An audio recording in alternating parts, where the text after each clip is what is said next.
മോള് വിശാലിൻ്റെ ഒപ്പം പോണു. അവര് മിക്കവാറും ആ പഴയ അടുപ്പം പൊടി തട്ടി എടുത്തിട്ടുണ്ടാവും സാറേ. അത് സഹിക്കാൻ വയ്യായിട്ടാവും നിരഞ്ജൻ സാറും മാലിന്യം തമ്മിൽ അടുത്ത്. പകരത്തിന് പകരം.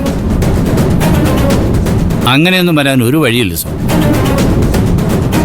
നിരഞ്ജൻ തന്നെയല്ലേ വിശാലിനെ അവിടെ കൊണ്ടുവന്നു. നിരഞ്ജനും വിശാലും നല്ല ഫ്രണ്ട്സാണ് സ്വാമി. എനിക്ക് തോന്നിയത് ഞാൻ പറഞ്ഞു. അല്ലെങ്കിൽ സാറ് തന്നെ പറ, ഇത്രയും രാവിലെ അക്ഷരാമ്മയുടെ എന്തിനാ വിശാലിന്റെ വണ്ടി കയറി പോയത്? വിശാൽ എന്ന് പറയണ മോളുടെ ശത്രു ആയിരുന്നില്ല. ആ അവസ്ഥ എപ്പോഴും മാറിയത്? ചിലപ്പോൾ എന്തെങ്കിലും ഒരു സഹായത്തിനായിരിക്കും. അങ്ങനെ ആയിക്കൂടെ സാർ? സഹായം ചോദിച്ച് വിളിക്കാൻ പറ്റിയ ആളാണോ സാറേ വിശാല്? അവനെ കുടുംബത്തിൽ കയറ്റം കൊള്ളാമോ? പണ്ടേ ഞാൻ സാറിനോട് പറഞ്ഞത് ഒഴിവാക്കണം. കേട്ടില്ലല്ലോ? നീ അനുഭവിക്കുക. എന്റെ സ്വാമി, സത്യം എന്തെന്നറിയാതെ നമ്മളൊരു തീരുമാനത്തിലെത്തുന്നത് ഇപ്പൊ ശരിയല്ല. ഞാൻ എൻ്റെ 2 കണ്ണുകൊണ്ട് കണ്ടതാ സാറേ അവരുടെ പോക്ക്. അതിലെല്ലാം ഉണ്ട്. ഇനി അത് നിയന്ത്രിക്കാൻ പറ്റുമെന്ന് എനിക്കറിയില്ല. എന്തായാലും പ്രശ്നത്തിലേക്ക് തന്നെയാണ് മാഡത്തിൻ്റെ പോക്ക്. ഭർത്താവിനോ വഴിതെറ്റി. ഇനി വാശിക്ക് ഭാര്യയും കൂടി വഴിതെറ്റിയാണോ വേണ്ടത്? മാഡം അങ്ങനെ ചെയ്തു എന്ന് ഞാൻ ഒരിക്കലും പറയില്ല. പക്ഷെ ആ ദിശയിലേക്കാണ് മാഡത്തിൻ്റെ പോക്ക്. എന്താ വേണ്ടെന്ന് സാറൊന്ന് ആലോചിച്ച് തീരുമാനിക്കും. വിശാൽ ഒരു വിഷമം, അവനെ അടുപ്പിക്കരുത്.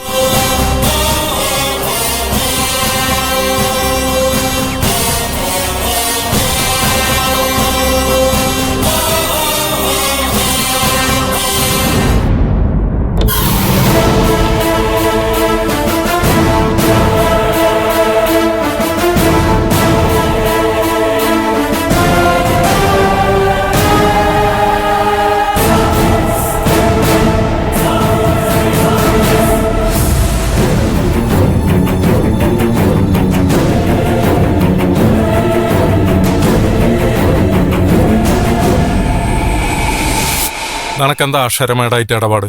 പലതും ഉണ്ടാവും. എന്തേ? സ്വാമിക്ക് അറിയണം എന്താന്ന്? ജയശങ്കർ സാറിന്റെ മോളാണ് അക്ഷര. അതുകൊണ്ട് ഞാൻ അക്ഷരോട് മിണ്ടാൻ പാടില്ലേ? എടോ സ്വാമി, ജയശങ്കർ സാറിന് നാഴികയ്ക്ക് 40 വട്ടം താനിങ്ങനെ പറയുന്നുണ്ടല്ലോ. സ്വന്തം മരുമകൻ കാമുകക്കൊപ്പം വെലസിട്ട് അയാൾക്ക് എന്ത് ചെയ്യാൻ പറ്റി? ഒരു ചെറു വിരൽ പോലെ അനക്കാൻ പറ്റുമോ? ഞങ്ങൾ അതിന് ഓരോന്ന് ചെയ്തുകൊണ്ടിരിക്കുക. നിങ്ങൾ അത് ചെയ്തു തീരുമ്പോഴേക്കേ മോള് വീട്ടിൽ തനിച്ചാവും. നിരഞ്ജൻ മാലിനിക്കൊപ്പം താമസമാവുകയും ചെയ്യും. അതൊന്നും നടക്കില്ല. അതിനൊന്നും ഞങ്ങൾ സമ്മതിക്കില്ല. പിന്നെ തന്നെ സമ്മതം നോക്കിയിട്ടാണല്ലോ അവരോരോന്നും ചെയ്യുന്നത്. ഒന്ന് പോ സ്വാമി, വെറുതെ മനുഷ്യനെ ചിരിപ്പിക്കാതെ. മാലിന്യ ആരാന്നറിയോ സ്വാമിക്ക്? ഞാനത് കണ്ടുപിടിച്ചു കഴിഞ്ഞു. അതൊന്ന് അക്ഷരോട് പറയാനാ വിളിച്ചു വരുത്തിയത്. പറയാൻ പറ്റിയില്ല. അപ്പോഴേക്കും ആമെന്ന് കയറി. ഈ മാലിനി നിരഞ്ജൻ ഡോക്ടർക്കൊപ്പം മെഡിക്കൽ കോളേജിൽ പഠിച്ചിരുന്ന ഒരാളാണ്. അത് തനിക്കറിയാവുന്ന മാലിനി. എനിക്കറിയാവുന്ന മാലിനി ആരാന്നറിയാവോ? ദേവികയുടെ ചേച്ചിയാ. ചേച്ചി ഞെട്ടിയില്ലേ? ഞെട്ടും. അതാണ് ശരത്ത്. താൻ പോലും കണ്ടുപിടിക്കാത്ത പല രഹസ്യങ്ങളും ഈ ശരത്ത് വിചാരിച്ചാൽ കണ്ടുപിടിക്കാൻ പറ്റും. അപ്പൊ കളി വേറെയാണല്ലോ ശരത്ത്. അതെ, പകയാ. പകരത്തിന് പകരം. സൂക്ഷിച്ചില്ലെങ്കിലേ പടലം തകർക്കും രണ്ടുപേരും കൂടി. നിന്നോട് എനിക്കിപ്പോ ബഹുമാനമൊക്കെ തോന്നുന്നുണ്ട്. വളരെ വിലപ്പെട്ട ഒരു വിവരം നീ ഇപ്പൊ എനിക്ക് തന്നു. ഇതെങ്ങനെ കൈകാര്യം ചെയ്യണമെന്ന് അറിയാമല്ലോ. വേണ്ട പോലെ കൈകാര്യം ചെയ്തില്ലെങ്കിൽ പ്രശ്നം വഷളാവും. രണ്ട് പാത്രമാവും. ഞാൻ ഇന്ന് തന്നെ ജയശങ്കർ സാറിന് കാണും. ഇത് നീട്ടിക്കൊണ്ടുപോകാൻ പറ്റില്ല. നീട്ടിക്കൊണ്ട് പോകരുത്. കടിഞ്ഞാണിടേണ്ടത് നിരഞ്ജനെ. പൂട്ടേണ്ട പോലെ പൂട്ടിയ ഈ പ്രശ്നം നിങ്ങൾക്ക് പരിഹരിക്കാൻ പറ്റും. അല്ലെങ്കിൽ എല്ലാം കൈവിട്ടു.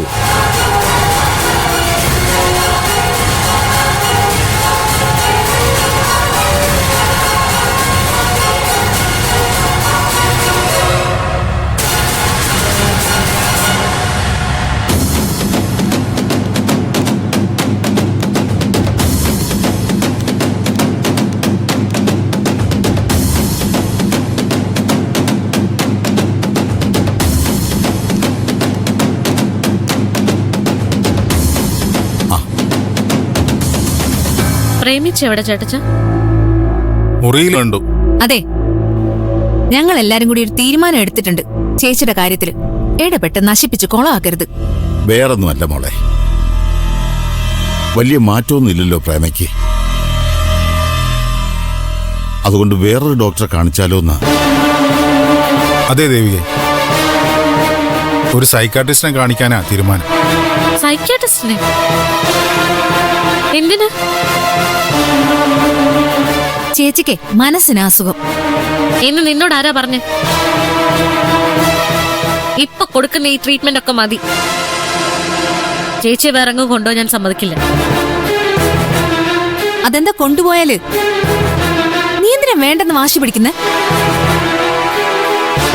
ഇവിടെ സംസാരം കേട്ടാ തോന്നൂലോ എല്ലാ കാലവും ചേച്ചി ഇതേ അവസ്ഥ തന്നെ കഴിയുന്നതാണ് ഇവൾക്ക് ഇഷ്ടമെന്ന്.